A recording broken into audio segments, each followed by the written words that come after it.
Okay, so after a morning of airline antics, we've arrived in the middle of Kolomna, right in the heart of the oldest part of town. Now, Kolomna is almost 1,000 years old. The first record of its existence was in 1177, although archaeologists reckon it was built about 20-30 years before. I'll take their word for it. Kolomna doesn't feature in any guidebooks. It's not even known as being part of the Golden Ring. Now, probably the main reason for that is that during Soviet times, there was actually a weapons factory based here, so it was a closed city even to Soviet citizens. But nevertheless, today, it's a great place to visit. It's probably the closest of all the pretty onion dome towns. So let's go for a little wander round.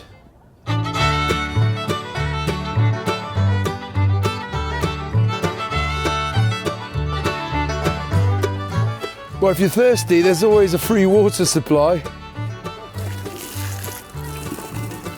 Not bad, actually. Cheap at half the price.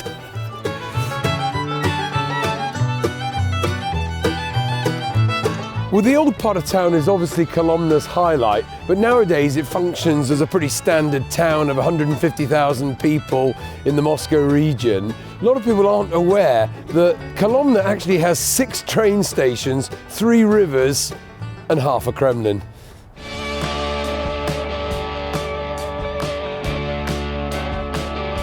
Right. Well, it's been a fantastic day. We started off in the morning.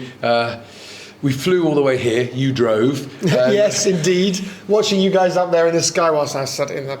And then obviously having a great look around Kolomna. What I'm most interested in, Mike, is what on earth possessed somebody to, learn to fly here in Russia? Well, in fact, I've always wanted to learn to fly. I actually set out on that quest when I was about 16 at school, but didn't quite end up doing it. And then I always wished to give it a go. And actually, I did try a couple of times in my 25 odd years in Russia. But finally, when my 17-year-old son returned from boarding school in England, said, "Oh, I've joined the Royal Air Force Cadet Corps and I'm flying in planes," I thought, oh my goodness, time is running out. And so I got in touch with some buddies and they directed me to Severica, where we've been today. Expats here are a pretty mixed bag, and people have different hobbies that usually involve going to one pub or a different pub. What's the reaction from other expats when they find out that you can fly? Oh, they think it's pretty exciting and interesting. Some people want to come along and give it a go as well. I mean, fly a bit like... I'm not the only one. Yeah. But also they're quite intrigued because there are some specifics of flying in Russia, specifically Russian winter, so which you don't have that in the UK. So actually flying and landing on runways which are covered with ice or covered in snow, and often on runways with huge banks of snow on either side, which is an interesting problem because actually you have to keep your wingtips away from the edges of the runway because it's like landing between 2 walls. You wouldn't find that in the UK. So why is it then that, in a country like the UK, literally 1 centimetre of snow and the whole country comes to a standstill, yet here life goes on as normal? Yeah, because I guess everyone's used to it here, aren't they? Snow's part of the way of life. Yeah. And not only that, but people cut holes in the ice and go swimming in freezing cold water. So it's like embrace the cold. Right, no other way to do it, otherwise you waste half your life. Yeah, exactly. Fantastic. It's also beautiful, actually. I mean, and also flying in winter is particularly beautiful because obviously, when it's a clear blue sky and the sun is shining and yet it's icy cold and the ground is all kind of, white. I mean, you've probably encountered that on a great winter's day, but particularly when you get up in an aeroplane, it's very interesting. And also, there are all sorts of challenges because, operating temperatures of engines change completely from winter to summer. I mean, drastically change. So you really get to learn the extremes of flying. So what would you say has been the hardest thing, the biggest challenge about learning how to fly here? Learning to fly...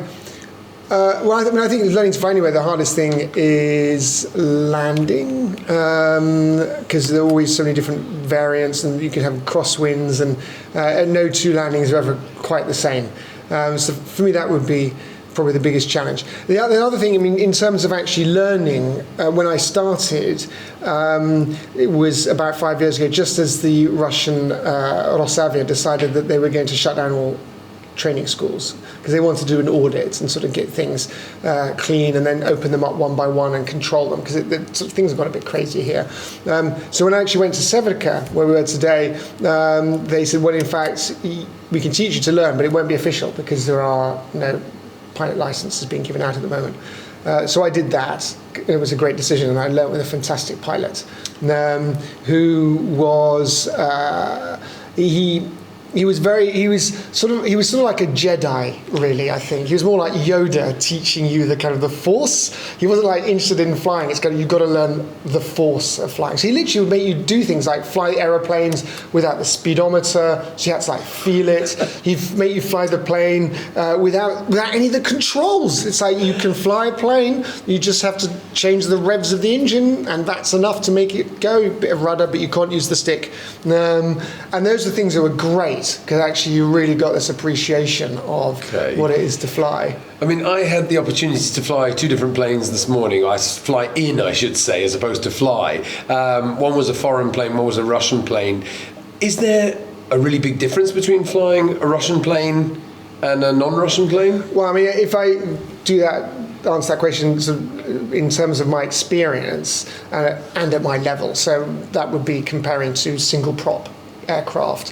So I've done most of my learning on the Cessna, which is a very accessible plane. It's easy to fly, and it's also cheap on resources. It doesn't use much fuel, and it's very reliable in terms of you don't have to service it much. So compare that to the Russian Yak 18T, which we've just been in.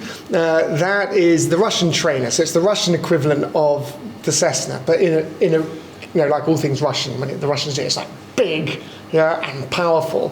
So that was used by Aeroflot pilots, because back in the Soviet times there wasn't really any private aviation. It was basically military or civil aviation. So the Yak was being used by Aeroflot pilots to learn, and basically the next plane after that was a small jet. So you got to the Yak 40. And so it's a very sort of different approach, whereas the Cessna was sort of more about making aviation and private aviation accessible to the masses. That obviously wasn't a thing of importance in the Soviet Union. So the Yak is actually a much more complicated plane to fly, but much more fun. It's got so much power, so much character. Once you've been in a Yak, you do not want to go back to a Cessna again. No, it's been absolutely fantastic. I mean, Mike, thank you very much for inviting me here today. And I think in true Russian style and tradition, we need to toast our successful flight today. Excellent. Right, so, with cheers. a shot of vodka. We hope we get back in the plane shortly. So anyway, just to finish off, we made it in one piece. So all that concludes for me to say is that's been another edition of Luke Jones the Other Way. Please keep tuning in, and see you again soon.